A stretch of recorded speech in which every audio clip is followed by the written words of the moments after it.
Good afternoon. A cloudy afternoon in Kelowna as we sit at 14 degrees at 4 p.m. I'm Josh Duncan, and this is what the Kelowna Now newsroom is following today.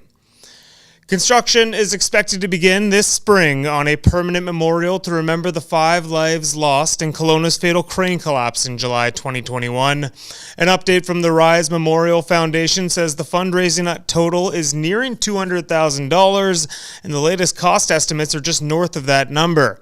They are now signing vendor contracts and paying deposits with an eye on late May as the expected start date for construction. The memorial for Eric and Patrick Stemmer, Jared Zook, Kaylin Vilnius, and Brad Zawislak will be built in Knowles Heritage Park on the outskirts of downtown Kelowna. Kelowna's Hotel Association is not taking an official stand on BC's new short-term rental regulations. The Kelowna Hotel Motel Association's new president, Eden Fay, says hoteliers are believers in competition, and short-term rentals like Airbnb are just part of that competition. While some municipalities are asking for exemptions because they don't have enough hotel rooms, Fay notes that it's a tough thing to judge for Kelowna. He likened it to a pyramid, explaining that hotels might be overrun in July and August without short-term rentals available, but there are plenty of vacancies during the rest of the year. BC's new short-term rental regulations take effect on May 1st. Lake Country Council has approved its 2024 budget with a 9.52% increase on property taxes. The budget was officially adopted on Tuesday night after multiple readings in council since it was first proposed in December.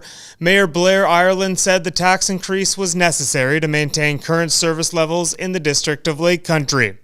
It will result in an increase around $228 annually for the average single-family home, assessed at $1 million. The latest provincial polling numbers for British Columbia paint a grim picture for the BC United Party, formerly the BC Liberals.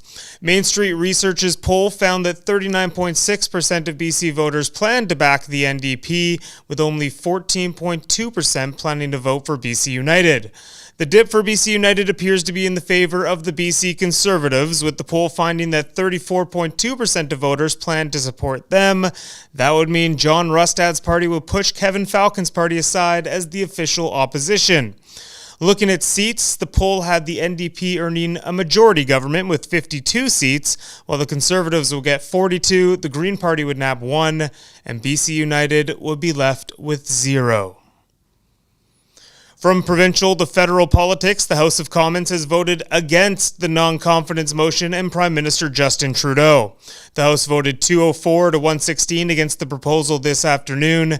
Had the vote succeeded, it could have sparked an election, which Pierre Poilievre called a carbon tax election when he sponsored the motion earlier this week.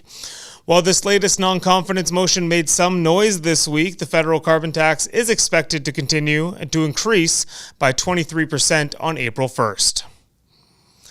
And finally, wrapping it up in sports, with just 2 games left in the regular season, the Kelowna Rockets handed out their team awards today. The big winner, T.J. Ginla, who parlayed his breakout season into Team MVP and Scholastic Player of the Year honors. Hiroki Goisik was Rookie of the Year, Marek Rochak won Most Improved, Max Graham was named Unsung Hero, Caden Longley the Most Sportsmanlike, and Dylan Whiteman and Ty Hurley shared the Humanitarian Trophy.